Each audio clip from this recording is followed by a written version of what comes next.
अस्सलाम वालेकुम friends, welcome back to my channel novel lover. आज जो है वो हम नवातु हम राज मेरा नावल का नेक्स्ट पार्ट स्टार्ट करने वाले हैं। वो फुल स्पीड में गाड़ी चला रहा था। इसके दिमाग की रगें फूली हुई थी। वो नहीं जानता था इसे किस बात पर गुस्सा है। सब कुछ तो ठीक था, वो यही तो चाहता था। नेहा से शादी भी इसकी कुछ महीनों बाद थी। फिर ऐसा क्या था जो इसे खिल रहा था। यकायक इसके दिमाग में ये एक ही सवाल जो है वो गूंज रहा था। मिशाल। उसने सुनसान सड़क पर कार्रवाई की, फिर उतर कर कार के बोर्ड पर आकर बैठ गया और सिगरेट सुगलाने लगा। अब उसकी सोचों का महवर मिशाल थी। आखिर क्यों इसे इतना बुरा लग रहा था जब मिशाल वाजदान को देखकर मुस्कुराती या इससे कॉल पर बात करती तो क्यों इसका मूड ख़राब हो जाता। शायद इसीलिए कि मिशी की फर्स्ट प्योरिटी में था। इसने खुद से कहा, हाँ यही बात है और क्या बात होगी। मिशी पहले मुझे इम्पोर्टेंस देती थी, पर अब वाजदान इसका मंगेतर है तो मुझसे पहले अब वो इसके बारे में सोचेगी ही ना। इसने खुद को तसल्ली दी।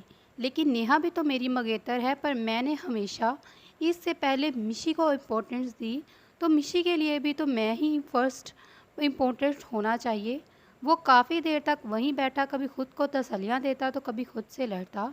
रात 3:30 बजे तक वो घर पहुंचा। लाउंज पर ही से मिशाल अदराबी कैफियत में टहलती हुई नजर आई।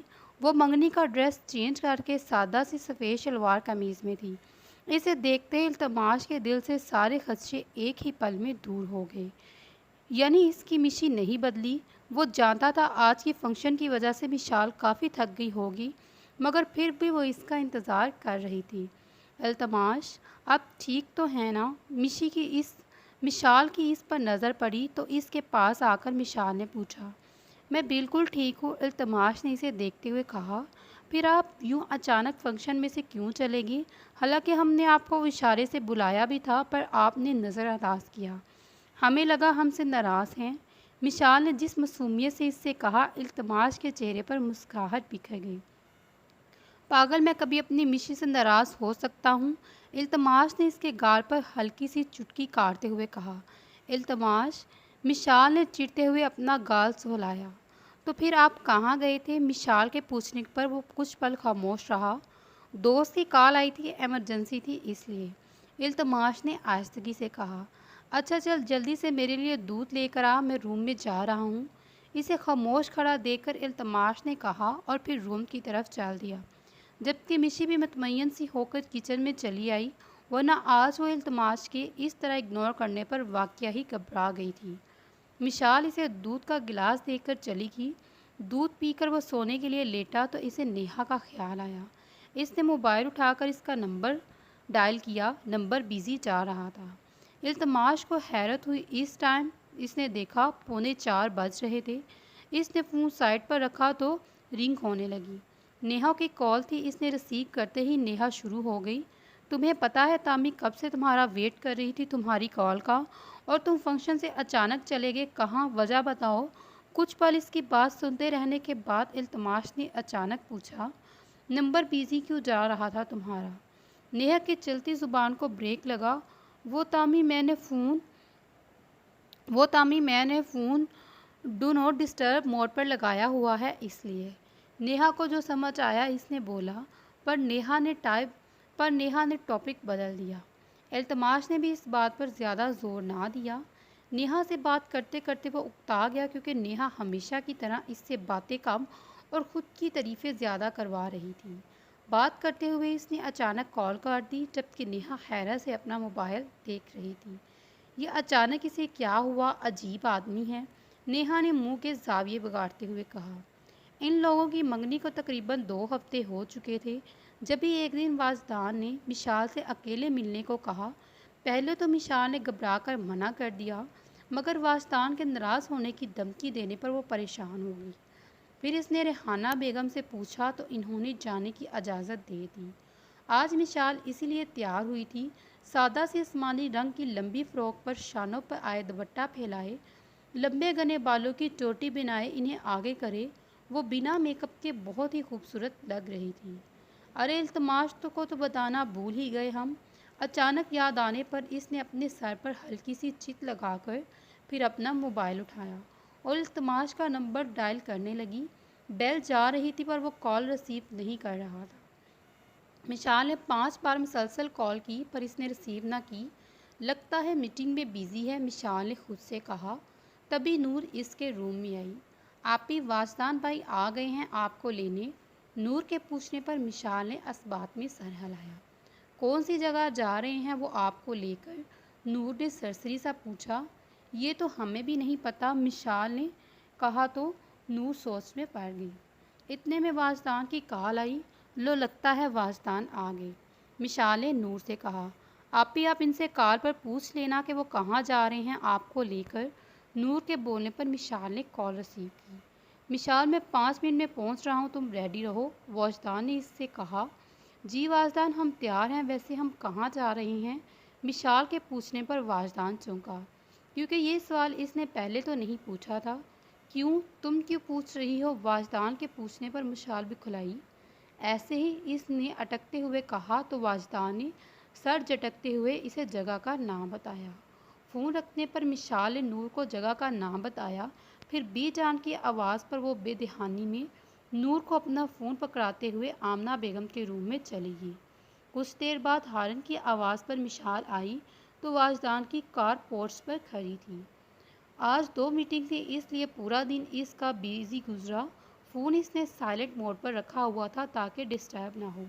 अभी थोड़ी देर पहले जब वो फ्री हुआ तो अपने ऑफिस में बैठा था कि नेहा की कॉल आई। बोलो, इसने रिसीव करते हुए कहा। तामी तुम बिज़ी हो क्या? नेहा ने पूछा। नहीं, इसने मुझसे जवाब दिया। तो फिर चलो कहीं लंच पर चलते हैं, नेहा ने प्यार से कहा। नेहा मैं अभी फ्री हुआ हूँ, काफ़ी थका भी हूँ, सो आज नहीं फिर कभी। इल्तमास ने अपना माथा सहलाते हुए कहा। क्या तामी तुम बिल्कुल बदल गए हो, ना मुझे ज़्यादा वक्त देते हो, ना मेरे साथ कहने पर कहीं बाहर चलती हो। मुझे तुमसे बात ही नहीं करनी चाहिए, बाय। नेहा ने गुस्से से फ़ोन रख दिया। इल्तमास ने भी ज़्यादा रिस्पॉन्स नहीं दिया। वो नोटिफिकेशन चेक कर रहा था तभी इसने देखा मिशाल की 5 मिस्ड कॉल थी आई थी। इसने मिशाल का नंबर डायल किया। हेलो, नूर ने कॉल रिसीव की। नूर मिशी को दो, इल्तमास ने नूर के रिसीव करने पर कहा। तामी भाई आप ही तो घर पर नहीं हैं, नूर ने नॉर्मली कहा। क्या मतलब घर पर नहीं है, कहाँ है मिशी? इल्तमास ने हैरत से पूछा। आप भी तो वाजदान भाई के साथ गई हैं कहीं बाहर, नूर ने इसे बताया। बाहर? पर मिशी ने मुझे बताया क्यों नहीं? बोलते हुए अचानक इल्तमास को मिशाल की मिस्ड कॉल याद आई तो वो सख्ती से आंखें बीच गया। वो पहले ही वाजदान से मुतमय्यन नहीं था। कुछ तो था वाजदान में जो इसे खटकता था। अब वो मिशाल को कहाँ लेकर गया ये सोचकर इल्तमास को खुद पर गुस्सा आया। काश वो फ़ोन साइलेंट मोड पर नहीं रखता। शिट, नूर तुम्हें पता है वो लोग कहाँ गए? इल्तमास ने नूर से पूछा तो नूर ने इसे जल्दी से जगह का नाम बताया। नाम पता चलने पर इल्तमास ने फ़ोन रखकर कुछ देर सोचा, फिर नेहा का नंबर डायल किया। इल्तमास के फ़ोन रखने पर नूर के चेहरे पर मुस्कुराहट आई। वो जानती थी अब चाहे कुछ भी हो इल्तमास सारे काम छोड़ छाड़ कर मिशाल के पीछे जाएगा। सॉरी वाजदान भाई, पर मुझे पता नहीं क्यों आप भरोसे लायक इंसान नहीं लगते, इसलिए आप ही को आपके साथ अकेले छोड़ने का रिस्क कम से कम नूर एजाज तो कभी नहीं ले सकती, नूर ने नाक चढ़ाते हुए खुद से कहा। वाजदान इसे रेस्टोरेंट में लेकर आया। वहाँ एक टेबल पर जो शायद इसने पहले ही बुक किया हुआ था, इस पर मिशाल और वो बैठ गए। वाजदान इससे काफ़ी गलती करता रहा पर मिशाल इसका मुख्तलिफ जवाब देती रही। वो बहुत पजल हो रही थी, पहली बार इल्तमास के अलावा किसी और के साथ अकेले बाहर आई। तभी वाजदान ने इसके सामने अपनी हथेली फैलाई जिसे देखकर मिशाल बुखला गई। हाथ धो अपना, वाजदान ने मुस्कुराते हुए कहा। नहीं, मिशाल ने आगे पीछे देखते हुए कहा। क्यों, वाजदान ने हैरत से पूछा। वाजदान प्लीज़, यहाँ लोग देखेंगे तो क्या सोचेंगे? मिशाल ने परेशानी से कहा। तो क्या हुआ, मंगेतर हो तुम मेरी? वाजदान ने कहा। पर यहाँ तो किसी को नहीं पता ना। मिशाल ने फिर इधर उधर देखा कर कहा, यहाँ लोग अपनी बातों में मगन हैं। और प्लीज़ मिशाल, वाजदान ने थोड़े ज़ोर से कहा तो मिशाल ने घबराते हुए इसकी हथेली पर अपना पसीने से नम हाथ रख दिया। फिर वाजदान आहिस्ता आहिस्ता इसका हाथ सुलाते हुए इससे बातें करने लगा, जबकि मिशाल रूहानी हो गई। इसे वाजदान का यूं हाथ से लाना बहुत अजीब लगा। वो इससे अपने हाथ छुड़वाने की कोशिश करने लगी, पर वाजदान ने और मजबूती से इसका हाथ पकड़ लिया और इस तरह इसका हाथ सहलाता रहा। तुम्हें पता है मिशाल, जब से तुम मेरी मंगेतर बनी हो तब से मैं किस कदर खुश रहने लगा हूँ। वाजदान ने मुस्कुराते हुए से देखा। वाजदान प्लीज़, मिशाल ने इसे इल्तिजाई अंदाज में कहा, फिर से हाथ छुड़वाने की कोशिश मगर बेसुध। इस वक्त मिशाल की शिद्दत से इल्तमास को याद आ रही थी। और आज तुमसे मिलने आई, आज तो मैं बहुत खुश हूँ। तुमसे ज़्यादा खुश तो मैं हूँ। अचानक आने वाली आवाज़ पर मिशाल, जो रो देने को थी, इसने चौंक कर वाजदान के पीछे देखा, जबकि वाजदान में भी नासमझी से गर्दन मोड़ कर देखा। पर सामने खड़े इंसान को देखकर वाजदान के चेहरे पर मुस्कुराहट गायब हो गई। इसे शदीद गुस्सा आया। सामने ही इल्तमास कोट का एक बाजू पर डाले ग्रे शर्ट और पैंट पर अपने भरपूर जसाहत समेत चेहरे पर हल्की मुस्कुराहट लिए खड़ा था। मिशाल को लगा इसकी दुआ कबूल होगी। इसी के साथ नेहा भी खड़ी थी, पर नेहा के फेस एक्सप्रेशन से लग रहा था वो खुद शौक है मिशाल और वाजदान को देखकर। इल्तमास आहिस्ता कदम उठाता हुआ इन लोगों के टेबल पर आया। बेसाख्ता वाजदान ने मिशाल का हाथ छोड़ा। इसने मिशाल को देखा, जो आंखों में खुशी की चमक लिए इल्तमास को देख रही थी। इसका खून खोल गया। कितनी खुशी हो रही थी मुझे तुम दोनों को यहाँ देखकर। कितना अच्छा इत्तेफाक है ना, आज मेरा भी नेहा को लेकर यहाँ आने का प्लान। इल्तमास ने एक नज़र नेहा को देखा और इन दोनों से कहा, जबकि नेहा को अब इसके अचानक लंच पर ले आने का मतलब समझ में आया। अब एक जगह पर ही मिल गए तो लंच भी एक साथ ही कर लेते। इल्तमास ने पुरजोश होकर वाजदान से राय ली, जो अब तक खामोशी से इसे देख रहा था। क्यों नहीं, ज़रूर, मिशाल ने खुशी से कहा। दरअसल मैंने सिर्फ 2 अफराद के लिए टेबल बुक की थी। वाजदान ने मिशाल को देखते हुए इल्तमास को संजीदगी से कहा। No problem. ये कहते हुए इल्तमास ने बराबर वाली टेबल से एक चेयर उठाकर इन लोगों की टेबल के साथ रखी और इस पर बैठ गया। चलो नेहा, तुम भी अब एक चेयर उठा लो वहाँ से। इल्तमास की इस हरकत पर जहाँ वाजदान ने अपना गुस्सा ज़ब्त किया, नेहा ने बेयकीनी से इसे देखा। मैं? नेहा ने अपनी तरफ इशारा करते हुए हैरत से पूछा। हाँ बिल्कुल नेहा, तुम्हारा ही नाम है ना। इल्तमास के तंजिया अंदाज पर नेहा गुस्से से मुंह बनाते हुए बराबर वाली टेबल से एक चेयर ले आई। वेटर। नेहा के बैठने पर इल्तमास ने वेटर को बुलाया, फिर सबसे पूछकर ऑर्डर दिया। कुछ देर बाद वो लोग छोटी छोटी बातों के साथ अपना लंच करने लगे। वारदान, जो जब से खामोशी से लंच कर रहा था, इसके चेहरे पर शैतानी मुस्कुराहट फैली थी। इसने एक नज़र इल्तमास की तरफ देखा, जो बिल्कुल बातों में मगन था, फिर आहिस्तगी से अपना एक पाँव शूज़ से आज़ाद किया और मिशाल के पैरों की तरफ ले गया। अचानक इसे अपने पैरों पर किसी के शूज़ का दबाव महसूस हुआ। इसने ऊंचे से हल्का सा सर झुकाकर टेबल के नीचे देखा तो इसे शिद्दत से हैरत हुई। इसका पैर इल्तमास के शूज़ के नीचे आया था। वाजदान ने नज़र उठाकर देखा तो इल्तमास सर्द आंखों से इसे घूर रही थी। इसने आहिस्तगा से अपना पैर इसे छुड़वाकर वापस शूज़ पहन लिए।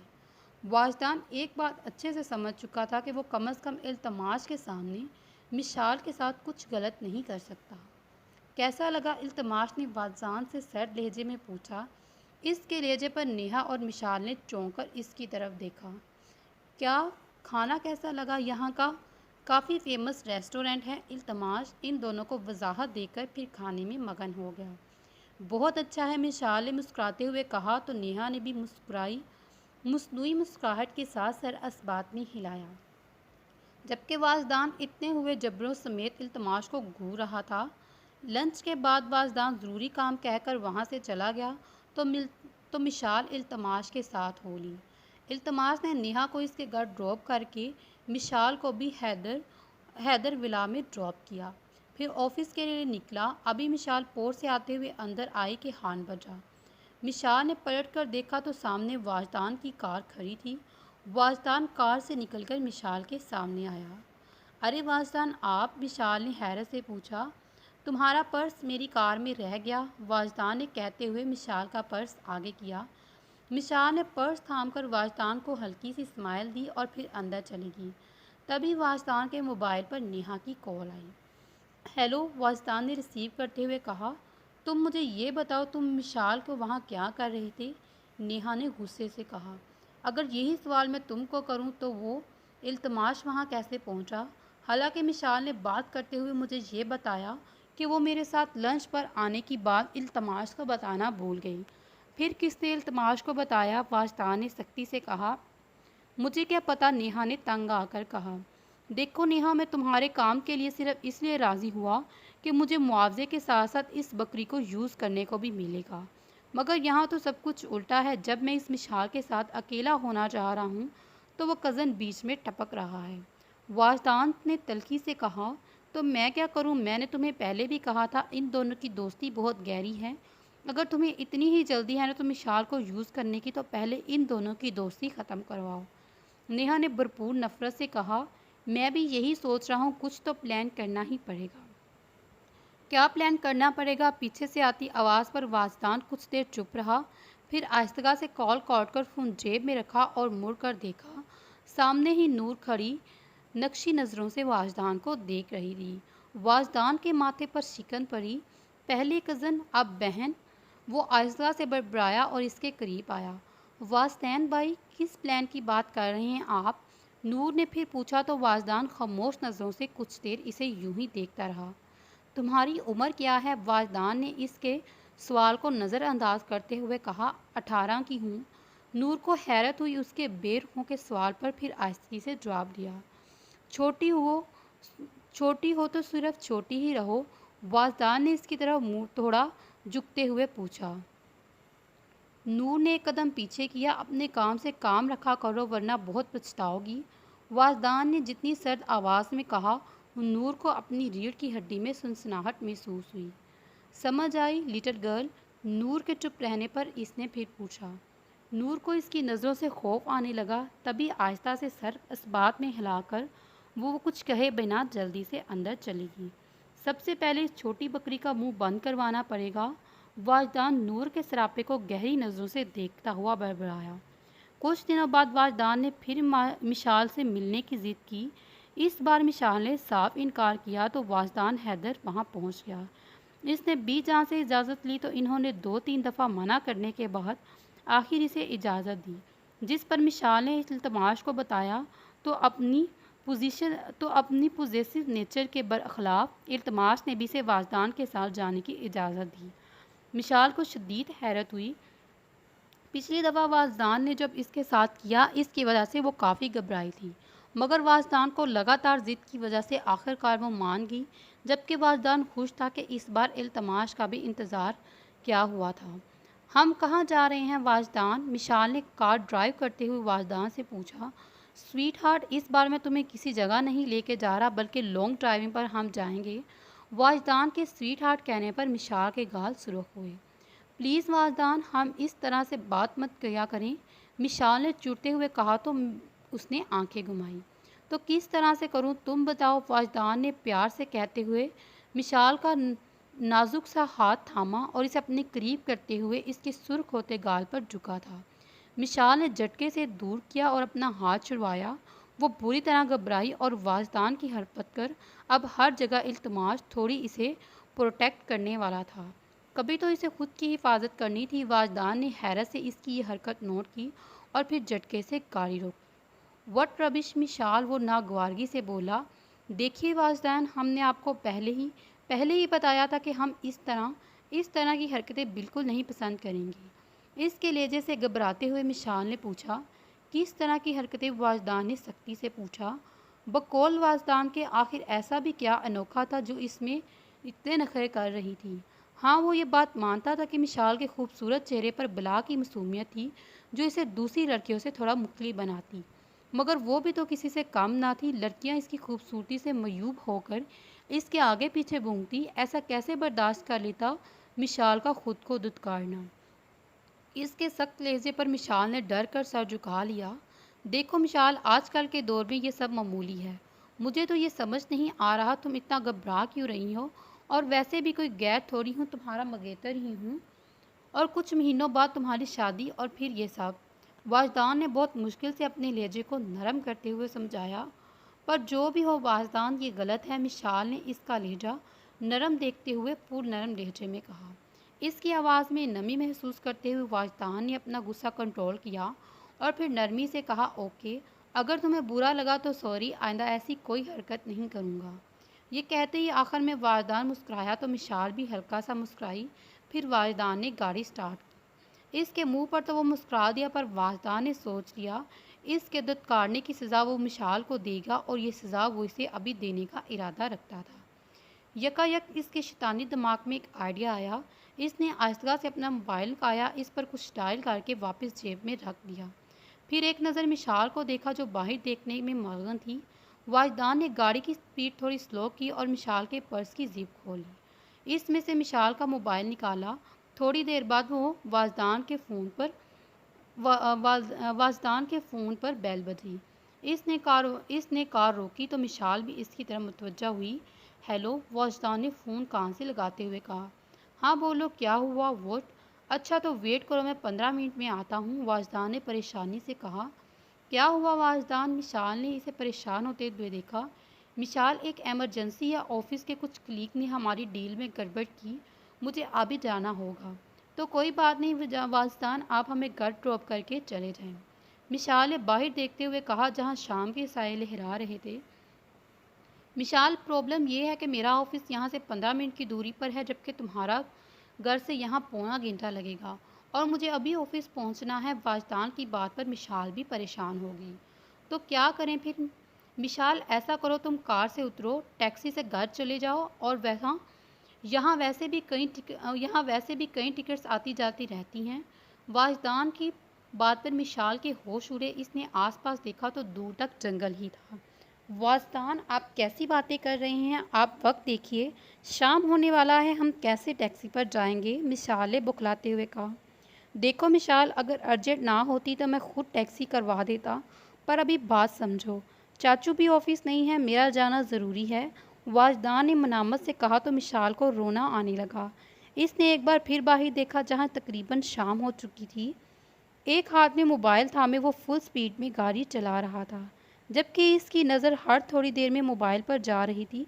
लोकेशन देखकर वो थोड़ा हैरान था। इसने मिशाल को वाजदान के साथ बआसानी जाने दिया, क्योंकि वो देखना चाह रहा था आखिर वाजदान चाहता क्या है। पर मिशाल के जाने से पहले वो इसके फ़ोन पर लोकेशन ऑन करना नहीं भूला। अब वो लोकेशन जंगल के बीचों बीच स्टॉप हो गई। इसने मोबाइल देखते हुए कार जंगल के रास्ते पर मोड़ी और इसके फ़ोन पर नेहा कॉलिंग लिखा हुआ था। हेलो, इसने कॉल रिसीव की। हेलो तामी, नेहा की रोती आवाज़ पर इसने झटकते हुए कॉल रिसीव की। सब ठीक है ना नेहा, क्या हुआ, तुम रो क्यों रही हो? इल्तमाश ने सीधे हुए पूछा। प्लीज़ तामी जल्दी आओ मेरे घर, पापा को पता नहीं क्या हो गया, इनकी तबीयत अचानक ख़राब हो गई। नेहा ने रोते हुए कहा। क्या हुआ अंकल को? इल्तमाश ने परेशानी से पूछा। पता नहीं, मुझे कुछ नहीं पता, तुम बस जल्दी आओ, इनको हॉस्पिटल लेकर जाना है। ओके तुम रुको, मैं कोशिश करता हूँ जल्दी आने की, प्लीज़ जल्दी आना। वाजदान ने कार जंगल के बीच में स्टॉप क्यों रोकी? अल्तमाश ने बालों पर हाथ फेरते हुए कहा। क्या करूं, मिशी के पास जाऊं, लेकिन अंकल की तबीयत खराब। जबकि दूसरी तरफ मिशी रूहानी होकर अपना पर्स लेते आहिस्तगी से वाजदान की कार से उतरी। सॉरी मिशाल, वाजदान ने मनामत से कहते हुए गाड़ी स्टार्ट की और जन से भगा ले गया। वाजदान के जाने के बाद मिशाल ने परेशानी से सोचा, तभी इसके दिमाग में चमका सा हुआ। इल्तमाश, उफ, हमने ये पहले क्यों नहीं सोचा? पहले के मुकाबले मिशाल के चेहरे पर अब परेशानी गायब होगी। इसने खुश होते हुए जल्दी से अपना पर्स निकालते हुए फ़ोन किया। इसका मोबाइल ही नहीं था पर्स में। इसके चेहरे से मुस्कुराहट गायब हुई। इसने सर झुकाकर गौर से अपना पर्स के अंदर देखा, पर फ़ोन नहीं था। इसमें तो रखा था। इसने रूहानी होकर खुद से कहा। एक नज़र आसमान पर डाली, मुकम्मल शाम हो चुकी थी। अब तो अंधेरा भी छाने वाला था। फिर इसने रोड देखा, दूर तक सुनसान रोड, दाएं बाएं जंगल। टैक्सी तो दूर की बात, अब एक बाइक या कार भी नहीं गुजरी थी वहाँ से। मिशाल को अब सही मायनों में होश उड़ने लगे। खौफ से इसकी जान निकलने लगी। इल्तमाश, इसने गाड़ी अपने फ्लैट की पार्किंग एरिया में पार्क की और फिर निकलकर लिफ्ट की तरफ गया। अपने फ्लोर पर पहुंचकर वो शुरू के 2-3 रूम छोड़कर अपने रूम के दरवाजे पर पहुंचा। फिर लॉक खोलकर अंदर दाखिल हुआ। लाउंज के सोफे पर गिरने के अंदाज में बैठा आज मिसाल के धक्का देने पर इसका पारा हाई था। आखिर इसकी हिम्मत कैसी हुई वाजदान अली को धत्कारने की, लेकिन खैर इसकी सज़ा भी वो मिसाल को दे आया था। इसने मिसाल का फ़ोन अपनी जेब से निकाला, जो इसने मिसाल के बेखबरी का फ़ायदा उठाते हुए इससे निकाला। ये मुझे धत्कारने की छोटी सी सज़ा, अब भटकते हुए रहना सारी रात जंगल में। अब इसका ख्याल थोड़ी रिलैक्स करने लगा। इसने अपना फ़ोन निकाला और फिर नंबर डायल किया। हेलो रिसीव करने पर वाजदान ने कहा, हेलो हनी, पुरकशिश नस्वानी आवाज़ पर। डार्लिंग, आज मेरे पास आना, मैं अपने फ्लैट में तुम्हारा वेट करूँगा। वाजदान ने मिसाल का मोबाइल टेबल पर रखते हुए ओके स्वीटी खिलखिलाती आवाज़ में जवाब दिया। वाजदान ने कहकर फ़ोन रखा, फिर सोफ़े की पूछ से टेक लगाकर आंखें मोड़ ली। यहाँ यही तो इसका मामूल था। जब वो बोरियत में फिर गुस्सा होता तो रेशम बाई के कोठे से किसी भी एक लड़की को अपने पास बुलवाता। रिलैक्स होने के लिए वो पिछले 10 मिनट से एक ही जगह पर खड़ी बार बार दाएं बाएं देख रही थी। हम कैसे घर जाएं, इसने रोते हुए खुद से पूछा। इसे नहीं पता था इल्तमास जाने से पहले इसे फ़ोन पर साथ रखने की तरकीद कर रहा था। अब वो पछता रही थी, काश वो इल्तमास की बात पर थोड़ा गौर करती। इसके बाद में एक ही दिमाग गूंजी कि इल्तमास इसके साथ होता तो कभी इस तरह ना होता। इल्तमास की सोच आते ही वो एक बार फिर सिसकी। इल्तमास इधर उधर देखकर क्या पुकार रही थी। डोरबेल की आवाज़ पर नेहा, जो फ़ोन यूज़ करने में मसरूफ़ थी, झटके से उठी। इसने फ़याज़ मीर को इशारा किया तो वो जल्दी से खुद पर कंबल सेट करे लेट गया। देखो, सही से एक्टिंग करना, नेहा ने फ़याज़ मीर को आंख दिखाते हुए कहा। फिर इनके रूम से निकलते हुए सीढ़ियों की तरफ गई। सीढ़ियाँ तय करते हुए वो नीचे पहुंची, फिर जल्दी से अपना गाल खींचकर इन्हें थोड़ा सुर्ख किए, फिर रोने वाला चेहरा बनाती हुई गेट पर पहुंच गई। पर सामने खड़े इंसान को देखकर इसे शदीद हैरत हुई। तुम? नेहा ने आंखें मुकम्मल खोले इसे देखा। जी भाभी, मैं आपका देवर। अंदर नहीं बुलाएंगी? हादी कहते हुए नेहा के साथ होते हुए अंदर आ गया। हादी किसी के भी घर बगैर इजाज़त अंदर नहीं जाते। हेलो भाभी, क्या मैं अंदर आ जाऊं? अभी नेहा इसे हैरत से देख रही थी जब पीछे से नस्वानी आवाज़ पर इसे मुड़कर गेट की तरफ देखा, जहां हानिया हादी को डांटने के बगैर बत्तीसी निकालते नेहा के साथ खड़ी थी। नेहा को डबल हैरत हुई। फिर जल्दी से इसने खुद को कंट्रोल किया। भाभी, क्या मैं अंदर आ जाऊं? नेहा को खामोश खड़ा देख हानिया ने मुस्कुराते पन से रुक रुक कर पूछा, तो नेहा ने ज़बरदस्ती मुस्कुराते हुए कहा, जी तो भाभी, कहाँ है अंकल? हादी, जो पूरे घर को सताशी नज़रों से देख रहा था, मुड़कर अब नेहा से पूछा, कहाँ है अंकल? मतलब? नेहा ने नासमझी से पूछा। अरे, हम अंकल को लेने आए हैं हादी के पास। तामी बाई की कॉल आई। इन्होंने कहा अंकल की तबीयत ठीक नहीं, इन्हें हॉस्पिटल लेकर जाना है। तामी बाई खुद आते पर वो अभी कहीं दूर निकले हुए थे, इन्हें आने में देर हो जाएगी, तभी इन्होंने हादी को भेजा। हानिया की तफसील से बताने पर नेहा को एक झटका हैरत हुई। इसका खून खोला। अब बताएं भाभी, कहाँ है अंकल? हादी ने फिर पूछा। हादी, एक्चुअली पापा की तबीयत अब ठीक हो गई, वो अब आराम कर रहे हैं, तो हॉस्पिटल ले जाने की ज़रूरत नहीं। सारा प्लान चौपट हो गया, अब क्या फ़ायदा एक्टिंग का? इसलिए नेहा ने इन दोनों को बेचने के लिए कहा। तो हम इन्हें देख लेते हैं एक नज़र। वैसे आंटी कहाँ है? हादी कहने के साथ साथ सीढ़ियाँ तय करने लगा, ऊपर जाने लगा। इसके साथ नेहा भी हो ली, तो नेहा जल्दी से इन दोनों के बीच आई। अरे, कहाँ जा रहे हो तुम दोनों? नेहा ने इन दोनों की तरफ सामने आते हुए पूछा। ऊपर जा रही है, हानिया ने जैसे इसके नॉलेज में इजाफा किया। नेहा समझ गई ये दोनों फ़याज़ मेरे मिले बिना नहीं जाएंगे, तभी मसनूई मुस्कुराहट लिए इन दोनों से कहा, पापा से मिलना है ना, आओ इनके रूम में चलते हैं। नेहा इन दोनों को लेकर फ़याज़ मीर के रूम में आई तो फ़याज़ मीर सीने पर हाथ रखकर ज़ोरों से चीखने लगा। हाय, मैं मर गया। नेहा को इनकी फजूल सी एक्टिंग पर जी भरकर गुस्सा आया। क्या हुआ अंकल? हादी ने फिक्रमंदी से फ़याज़ मीर के पास आते हुए पूछा। लगता है अंकल बीपी शूट कर गया, हादी ने पुरसोच लहजे में कहा, तो नेहा ने हैरत से इनकी तरफ देखा। हादी, ऐसा तो मत बोलो, हो सकता है हार्ट अटैक हो या फिर फौलज का अटैक भी हो सकता है। हानि के कहने पर नेहा ने झटके से इसकी तरफ देखा, जबकि फ़याज़ साहब भी अपनी एक्टिंग बोलकर इस लड़की को देख रहे थे, जो इन पर फजूल के तुक्के लगा रही थी। नहीं हानिया, नहीं हानिया, पापा का शुगर लेवल लो हो गया है, मैंने इन्हें जो चॉकलेट दी थी अब वो ठीक है। नेहा ने तसम्मुल से कहते हुए आखिर फ़याज़ साहब की तरफ देखा, तो वो इसका इशारा जल्दी से समझकर सीधे इस बात में हो गई। हाँ हाँ ठीक हूँ, इनके जल्दी से कहने पर हादी ने चौंक कर इनकी तरफ देखा। चॉकलेट? भाभी और हैं क्या चॉकलेट आपके पास? हानिया ने नुदीदेपन से कहा। हानी भाभी के घर पर नुदीदापन, घर चलो रास्ते में दिला दूंगा। हादी ने इसे समझाते हुए कहा तो हानिया का मुंह बन गया। अच्छा भाभी हम चलते हैं, भाई को बता देंगे कि अंकल की तबीयत बेहतर है। हादी ने नेहा से इजाज़त ली तो इसे मुस्कुराते हुए जल्दी से इस बात में सर हिलाया। इन दोनों के जाने के बाद नेहा अपना सर पकड़कर सोफे पे बैठी। दोनों बहन भाई ने थोड़ी ही देर में इसका दिमाग खराब कर दिया।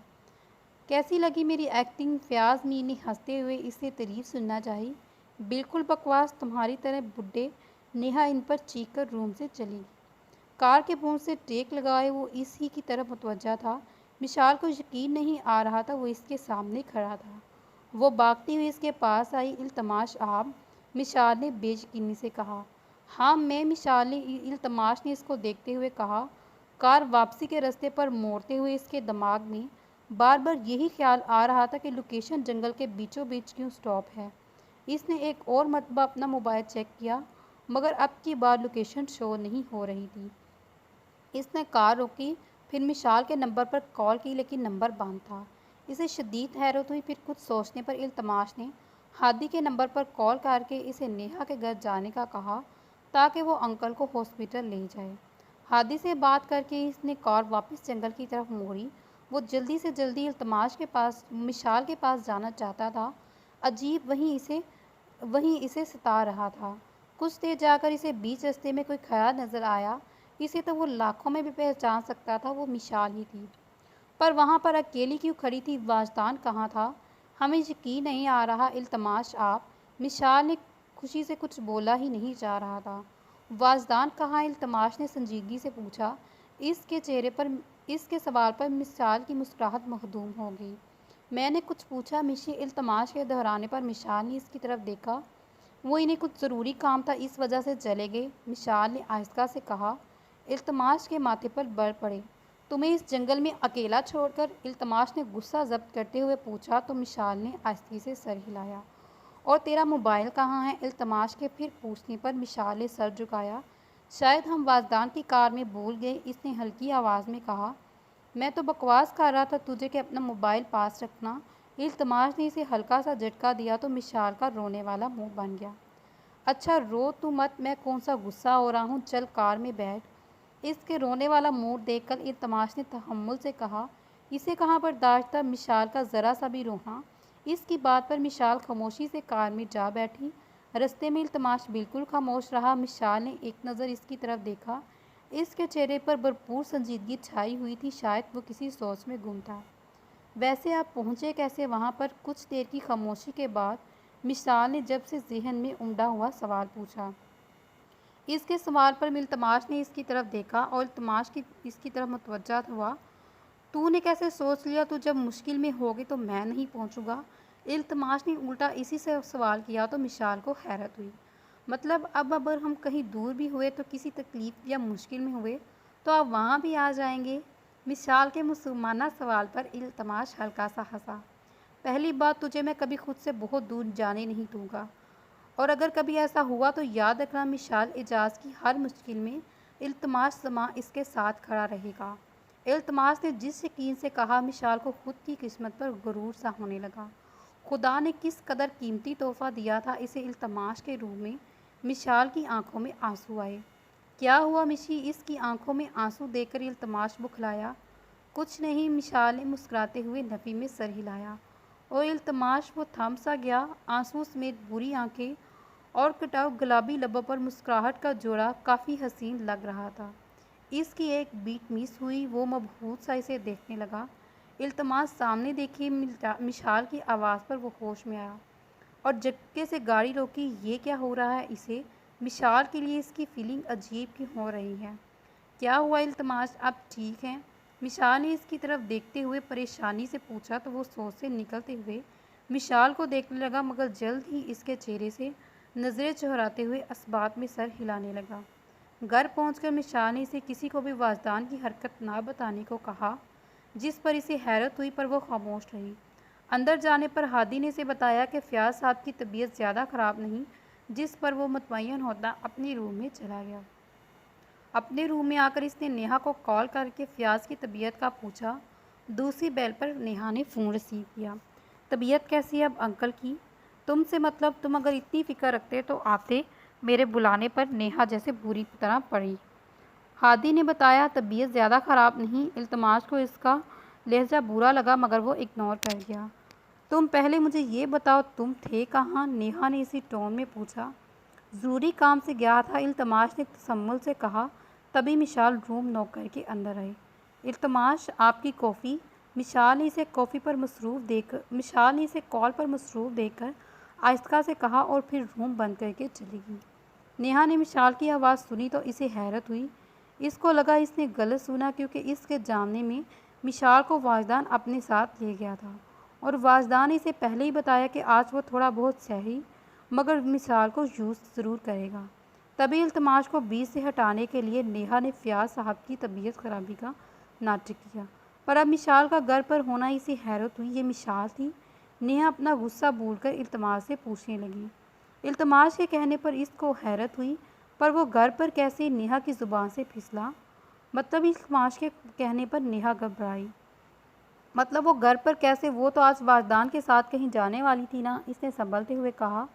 जाने वाली नहीं थी बल्कि गई थी, लेकिन तुम्हारी इस कज़न ने ज़रूरी काम का बोलकर इसे बीच जंगल में छोड़ दिया। अगर मैं ना वहाँ पहुँचता तो पता नहीं क्या होता। मिशिका, इल्तमास वाजदान पर आया गुस्सा इस पर उतार गया। ओ तो ये ज़रूरी काम था तुम्हारे लिए? नेहा ने इसकी बात सुनते हुए इल्तमास से गुस्से से पूछा। नेहा, तुम्हें अंदाज़ा भी है अगर मैं वहाँ ना पहुँचता तो मिशिका क्या होता? इल्तमास ने ठहरते हुए लहजे से नेहा से पूछा। मुझे इससे फ़र्क नहीं पड़ता मिशाल का क्या होता। मुझे बस इस बात से फ़र्क पड़ता है कि तुमने मेरी बात को इम्पोर्टेंस ना देते हुए मिशाल को इम्पोर्टेंस दी। नेहा ने तल्खी कहा तो इल्तमास का दिमाग घूम गया। ये तुम क्या बकवास कर रही हो? आइंदा तुमने खुद को मिशी से कंपेयर किया तो मुझसे बुरा नहीं होगा। और इतना ही गुस्सा चढ़ रहा है ना तुम्हें इस बात पर? मेरे लिए हमेशा से फर्स्ट प्रायोरिटी मिशी है और देन यू। इल्तमास के सख्त लहजे पर नेहा की सारी अकड़ निकल गई। वो बखला गई। अरे तमी, मेरे कहने का मतलब वो नहीं था जो तुम समझ रहे हो। मैं सिर्फ इतना कह रही हूँ कि इसकी बात पूरी होने से पहले ही इल्तमास ने कॉल काट दी, जबकि नेहा तामी तामी करती रह गई। मुझे इग्नोर किया? आखिर इस मिशाल में ऐसा क्या है जो मुझे नहीं? नेहा ने अपने फ़ोन को देखते हुए तल्खी से कहा। मैं तुम्हें बर्बाद करके रहूँगी मिशाल एजाज। नेहा ने कहते साथ ही अपना मोबाइल बेड से ज़ोर से पटका। फिर कुछ याद आने पर इसने मोबाइल उठाकर वाजदान का नंबर मिलाया। हेलो वाजदान। नशे में धुंध आवाज़ सुनकर इसका गुस्सा और बढ़ गया। मरो तुम अपने नशे में, वहाँ मिशाल घर पर क्या कर रही है? नेहा ने चीखते हुए कहा।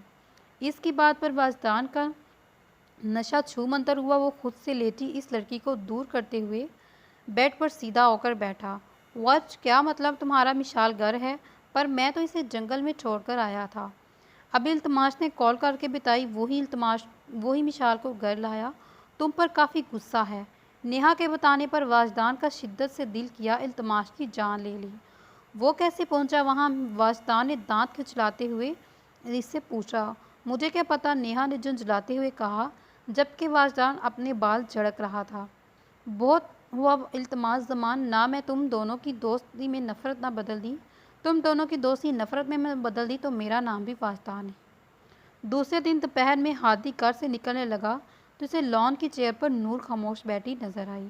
क्या हुआ टिड्डी, इतनी क्यों खामोश है? हादी ने इसके पास आते हुए पूछा तो नूर ने टिड्डी लफ्ज़ पर इसे घूरा। मगर अचानक एक ख्याल नूर के जहन में आया और इसने परेशानी हादी को बताने का सोचा। हादी, मेरी बात सुनो, मुझे तुम्हें कुछ बताना है। नूर चेयर से उठकर हादी के पास हुई। अबे यार, मैंने सिर्फ इतना पूछा कि तुम खामोश क्यों बैठी हो। तुम्हारी बात फजूल तुम्हारी बात फजूल बातें सुनने को नहीं कहा, हादी ने चीरते हुए कहा। अरे हादी, तुम सुनो तो पहले, नूर ने मिन्नत भरे लहजे में कहा, मगर हादी इसे इग्नोर करता हुआ बाहर चला गया। कोई मेरी बात नहीं सुनता, किसको बताऊं? मुझे वाजदान भाई सही नहीं लगते, नूर ने परेशानी से कहा। क्या गलत है मुझ में लिटिल गर्ल? वाजदान की आवाज़ पर नूर ने सामने देखा, जहां वो सर्द नज़रों से इसे घूर रहा था। ये कब आई यहाँ पर? नूर ने हैरत से पूछा। बताओ ना, क्या गलत है मुझ में? वाजदान ने इसके करीब आते हुए पूछा तो नूर ने थूक निगलते हुए नफ़ी में खिलाया और अंदर भाग गई। ये ज़रूर कुछ गड़बड़ करेगी, कुछ तो करना पड़ेगा इसका। वाजदान ने बड़बड़ाते हुए अंदर आ गया। सामने ही से रेहाना बेगम नज़र आई। सलाम करके वाजदान ने इन मिशाल से अकेले बात करने की इजाज़त दी। गेट नॉक करके वो अंदर दाखिल हुआ। आप? इसे देखकर मिशाल ने हैरत से पूछा। मिशाल, मैं तुमसे सॉरी करने आया हूँ। वाजदान के कहने पर मिशाल चुप रही। मिशाल, मैं कल से काफ़ी गिल्ट में हूँ। कल ऑफिस में भी तुम्हारी ही फिक्र रही। मुझे पता नहीं तुम घर कैसे पहुँची, इसलिए मैं अभी तुम्हारे पास आया हूँ माफ़ी मांगने। वाजदान, आपको पता है इतना वीरान जंगल, टैक्सी तो क्या वहाँ कोई इंसान भी नहीं मिला। मिशाल ने रो देने वाली आवाज़ में कहा। सॉरी। इसके शर्मिंदा लहजे पर मिशाल ने तासुब से देखा। अच्छा छोड़े मिशी, मेरी फ़ाइल। मिशाल अभी भूल ही रहा था जब इल्तमाश रूम में आते ही मिशाल से कुछ कहने लगा, मगर वाजदान को वहाँ देखकर रात वाला गुस्सा उमड़ आया। तेरी हिम्मत कैसी हुई यहाँ आने की? इल्तमाश, वो शर्मिंदा है। ये मिशाल ने इल्तमाश को गुस्से में देखकर वाजदान को कहा। इसके शर्मिंदा होने से क्या फ़ायदा अगर मैं कल वहाँ ना पहुँचता? मैं वाकई बहुत शर्मिंदा हूँ मिशाल। इल्तमाश, मेरा कोई इरादा नहीं था मिशाल को वहाँ छोड़ने का। वाजदान का कोई इरादा नहीं था इल्तमास से माफ़ी मांगने का, मगर मिशाल के कहने पर इसे अच्छा भी नज़र आना था। काम ज़रूरी था तो इस तरह से मिशी को जंगल के बीच में छोड़कर जाएगा? इल्तमाश ने गुस्से से पूछा। I am sorry. वाजदान ने शर्मिंदा होने की भरपूर एक्टिंग की। अपना सॉरी अपने पास रख, वो सॉरी कह रहा था। मिशाल को इल्तमाश का वाजदान के साथ इतना रूड होना बिल्कुल अच्छा नहीं लगा, मगर इल्तमाश इसकी बात इग्नोर करता फिर वाजदान से बोला। आइंदा अगर ऐसी घटिया हरकत की तो मुझसे बुरा कोई नहीं होगा साले। इल्तमाश, मिशाल ने गुस्से से कहा तो इल्तमाश इसकी तरफ देखा। ये किस लहजे में आप बात कर रहे हैं वाजदान के साथ? वो अपनी गलती मान रहे हैं ना सॉरी कर रहे हैं? मिशी, मैं इस कमीने को इसकी गलती का बता रहा हूँ, इल्तमाश ने मिशाल से कहा तो मिशाल ने हाथ उठाकर इसे चुप करवाया।